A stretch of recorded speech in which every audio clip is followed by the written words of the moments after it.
नमस्कार, स्वागत है आप सभी का हमारे डिजिटल स्पेस में। मैं हूं आपके साथ निहारिका महेश्वरी। कांग्रेस की मुश्किलें लगातार बढ़ती जा रही हैं और ये मुश्किलें बढ़ रही हैं राहुल गांधी के कारण। राहुल गांधी जो भारत जोड़ो यात्रा के कारण एक पॉजिटिव लहर उनके पक्ष में देखने को मिल रही थी। पॉजिटिव न्यूज और उनकी ब्रांडिंग पर जो फोकस किया गया था वो कहीं ना कहीं कारगर साबित हो रहा था। राहुल गांधी का ग्राफ मान लो उठ रहा था, लेकिन एकदम से लगातार कुछ ऐसी खबरें सामने निकल कर आई कि राहुल गांधी ने दाढ़ी हटवाई नहीं कि उनके लिए मुसीबतें बढ़ गई। ऐसा मीम भी बन रहे हैं इस पर। खबर यह है कि कैम्ब्रिज में जो भाषण हुआ है उसके बाद भारतीय जनता पार्टी ने उन्हें आड़े हाथों लिया, माइक म्यूट करने की पॉलिटिक्स तक हो गई। वहीं दूसरी तरफ दिल्ली पुलिस नोटिस देती है। श्रीनगर में जो राहुल गांधी ने यौन शोषण वाली बात की थी अपनी भारत जोड़ो यात्रा के समय में कि कुछ महिलाओं ने आंस के उनसे शिकायत की। अब तीसरी खबर यह है कि 2019 के मामले में राहुल गांधी को 2 साल की सजा सुना दी गई है। राहुल गांधी के खिलाफ दरअसल ये 2019 का जो मामला है ये उस टिप्पणी के खिलाफ है जिसको लेकर भारतीय जनता पार्टी के नेता ने शिकायत दर्ज कराई थी। गुजरात के पूर्व मंत्री पुनेश मोदी हैं, उन्होंने शिकायत दर्ज करवाई थी। इसमें राहुल गांधी ने ये बोला था कि सभी चोरों का सरनेम मोदी क्यों होता है। इसको लेकर आहत होकर बीजेपी के पूर्व मंत्री ने उस समय शिकायत दर्ज कराई। अब गुजरात की जो कोर्ट है उसने फैसला सुनाया। फैसला क्या है? राहुल गांधी को 2 साल की सजा। तो यहां से हमारा सवाल शुरू होता है कि अगर राहुल गांधी को 2 साल की सजा हुई तो उनकी क्या संसदीय सदस्यता जा सकती है? जनप्रतिनिधित्व कानून क्या कहता है? राहुल गांधी का जो ग्राफ ऊपर बढ़ रहा था वो डिमिनिशिंग रिटर्न्स के तहत नीचे क्यों आया? और क्या जिस तरीके से अब लगातार सीरीज ऑफ ट्वीट सामने निकल कर आ रहे हैं वो ये कह रहे हैं कि जो विपक्ष है वो एकजुट इस बात को लेकर हो गया है कि सत्ताधारी पार्टी यानी कि एनडीए 2 कोशिश कर रही है विपक्ष की आवाज को साम दाम दंड भेद से दबाने के लिए।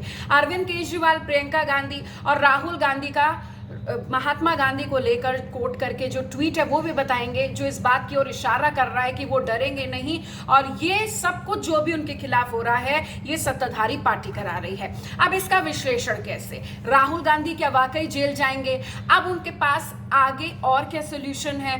जनप्रतिनिधित्व कानून क्या कह रहा है? क्या राहुल गांधी अपनी लोकसभा की सदस्यता को छोड़ देंगे, उनसे वो सदस्यता छूट जाएगी? ये तमाम चीजों का एनालिसिस करने के लिए मेरे साथ वरिष्ठ पत्रकार अतुल अग्रवाल मौजूद हैं। स्वागत है आपका हमारे डिजिटल स्पेस में। तो मेरा पहला सवाल ये है कि राहुल गांधी क्या खुद ही अपना नुकसान करते चले जा रहे हैं? देखिए, राहुल गांधी भारत में विपक्ष के एक मजबूत और बड़े नेता के तौर पे हम सबके सामने हैं। कांग्रेस पार्टी जो मुख्य विपक्षी दल है, जो भारत की सबसे पुरानी पार्टी है, वो राहुल गांधी को तरह तरह से प्रधानमंत्री पद के दावेदार के तौर पे प्रस्तुत करती रही है।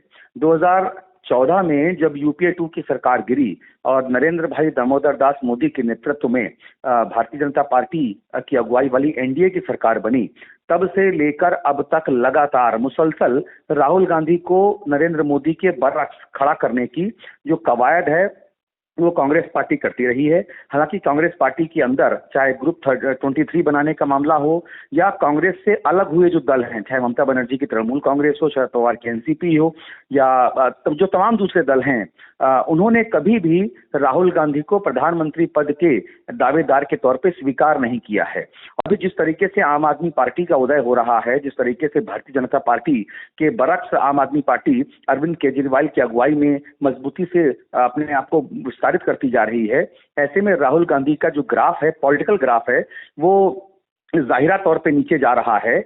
आज से 4 साल पुराना ये जो मामला है जिसमें मानहानि का जो दावा था वो साबित हुआ है राहुल गांधी के खिलाफ और राहुल गांधी को सजा हुई है 2 साल की। हालांकि जो कानून है वो ये कहता है कि अगर ये ऊपरी अदालत में अपील करते हैं और वहां से उन्हें राहत नहीं भी मिलती है तो भी उनकी जो संसद की सदस्यता है वो रद्द नहीं होगी, क्योंकि जनप्रतिनिधित्व कानून ये कहता है कि 2 वर्ष के ऊपर अगर सजा किसी को मिलती है तो उनको अपना चुनाव लड़ने से उनको अयोग्य घोषित किया जा सकता है और वो चुनाव नहीं लड़ सकते 6 वर्ष तक के लिए।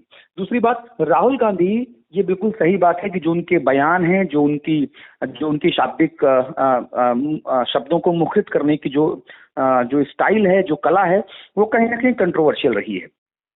वो भारतीय जनता पार्टी के एक नेता का बयान उन्होंने सबसे पहले उद्धृत किया और कहा कि ये इधर से मशीन ऐसी है कि इधर से आलू डालो उधर से सोना निकलेगा। ये बयान राहुल गांधी का बयान नहीं था, लेकिन भारतीय जनता पार्टी के प्रचार तंत्र ने, आईटी सेल ने इतनी सफाई से इसमें राहुल गांधी को टेंटेड कर दिया। राहुल गांधी और उनके जो सलाहकार हैं, जो कांग्रेस पार्टी के लोग हैं, वो कुछ नहीं कर पाए और राहुल गांधी को बड़ी चालाकी से भारतीय जनता पार्टी के प्रचार तंत्र ने पप्पू साबित कर दिया। और हर कदम पे राहुल गांधी के इर्द गिर्द ऐसा माया जाल बीजेपी के लोग बुनते हैं कि राहुल गांधी असहाय, बेबस, लाचार नजर आते हैं। और हद तब हो जाती है जब खुद राहुल गांधी के जो करीबी हैं वो राहुल गांधी का साथ छोड़ के दूर खड़े नजर आते हैं तमाशबीन की तरह। तो बहुत सारी दिक्कतें हैं और राहुल गांधी का जो ब्रांड है, इस ब्रांड को टेंटेड करना मुझे लगता है कि भारतीय जनता पार्टी का एकमात्र लक्ष्य है। और कहीं ना कहीं राहुल गांधी का ब्रांड डिग्रेड हो रहा है, टेंटेड हो रहा है। जो मौजूदा मामला है, इस मौजूदा मामला में जो सजा सुनाई गई है, ये सजा सुनाया जाना ये बहुत महत्वपूर्ण है, क्योंकि अभी तक तो राहुल गांधी को आप कहते थे जमानत पे फरार है, माँ बेटी जमानत पे फरार है। संसद में नरेंद्र मोदी बोलते थे, जेपी नड्डा बोलते थे, अमित शाह बोलते थे, बाकी लोग बोलते थे। अब जमानत पे राहुल गांधी और उनकी माँ फरार हैं। जो पहले था अब यह है कि ये सजा याफ्ता है, इनको कन्विक्टेड किया जा चुका है, कन्विक्शन हो गया है इनका। और 504 के तहत कन्विक्शन हुआ है, जिसमें यह कि किसी के दिल को दुखाने वाली बात कहना, जानबूझकर कहना, जिसमें उनका जो दोष है वो साबित हो चुका है। और राहुल गांधी को जाहिरा तौर पे एक करारा झटका लगा है। हालांकि उनके वकीलों ने बहुत कोशिश की, बहुत दलील दी, लेकिन जो प्रोसिक्यूशन के वकील थे, जो वादी पक्ष के वकील थे, उन्होंने बहुत साफ साफ ये कहा, क्योंकि ये राहुल गांधी हैं, क्योंकि ये पार्लियामेंटेरियन हैं, ये पार्लियामेंट में बैठते हैं, पार्लियामेंटेरियंस का जो काम है वो कानून बनाना है और पूरा देश उस कानून की अनुपालना करता है। इसलिए राहुल गांधी को ज्यादा से ज्यादा सजा मिलनी चाहिए, क्योंकि जो व्यक्ति कानून बनाने में सहभागिता रखता हो, अगर वो कानून का उल्लंघन करे तो उसको कड़ी से कड़ी सजा देकर देश में संदेश देना चाहिए कि ऐसा कतई नहीं है कि जो कानून बनाएगा उसे कम सजा दी जाएगी। तो ये अपने आप में बहुत बड़ी डिस्कशन का एक मुद्दा था। और रही बात कि क्या राहुल गांधी की संसद सदस्यता रद्द होगी, तो इसका जवाब ना है, क्योंकि माननीय सुप्रीम कोर्ट के आदेशानुसार अगर किसी सांसद या विधायक को किसी आपराधिक मामले में 2 साल से अधिक की सजा होती है, तभी उनकी सदस्यता पर खतरा उत्पन्न होता है। 2 साल या 2 साल से कम की सजा में किसी प्रकार की सदस्यता जाने का खतरा नहीं रहता है। दूसरा सवाल ये है कि हमने लंबे समय से लगातार हम देख रहे हैं कि सारे दल एकजुट हो रहे हैं भारतीय जनता पार्टी के खिलाफ।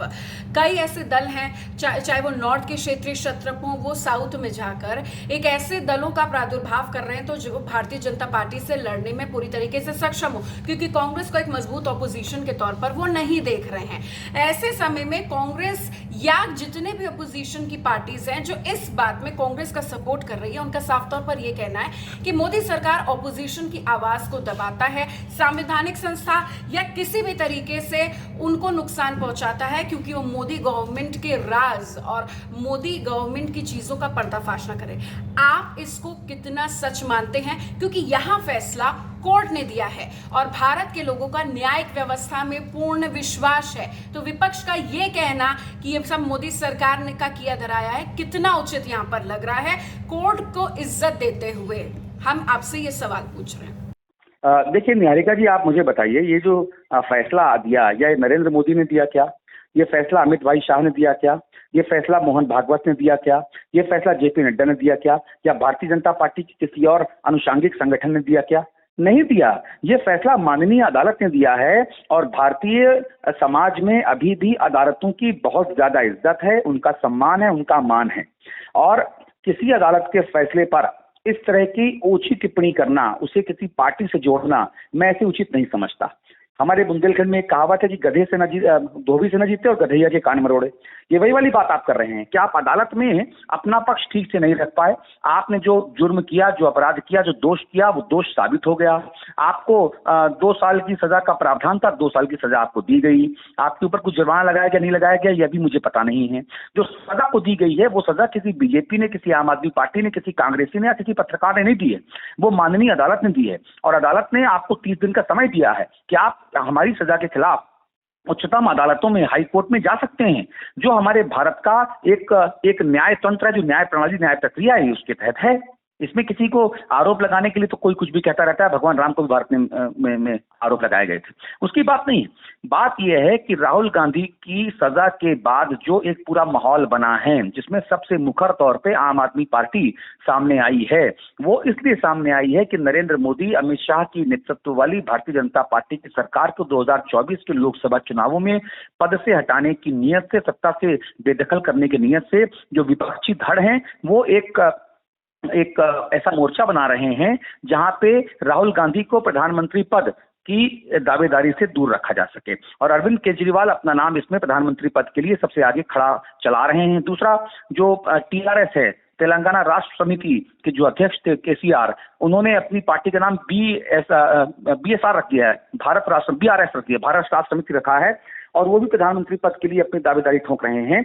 ऐसे में जितने भी विपक्षी नेता हैं, वो एक दूसरे के साथ खड़े होकर या एक दूसरे के पक्ष में बयान देकर अपने आप को नरेंद्र मोदी के बरअक्स एक प्रधानमंत्री पद के दावेदार के तौर पर प्रस्तुत करना चाह रहे हैं। और इस तरह के ट्वीट, इस तरह के बयानात, इस तरह की कोशिशें, धरना प्रदर्शन, ये दिखाता है कि नरेंद्र मोदी और अमित शाह, जेपी नड्डा की जो भारतीय जनता पार्टी है, जिसकी सरकार केंद्र में दूसरा टर्म चला रही है, एनडीए 2, अब इसके खिलाफ प्राइम मिनिस्टरियल कैंडिडेट कौन होगा। कांग्रेस पार्टी के लिए इस बात के लिए तैयार नहीं है कि राहुल गांधी को प्राइम मिनिस्टरियल कैंडिडेट जो है ना माना जाए। वो चाहते हैं कि राहुल गांधी आगामी आम चुनावों में 2024 में प्राइम मिनिस्टरियल कैंडिडेट के तौर पे सामने रहें।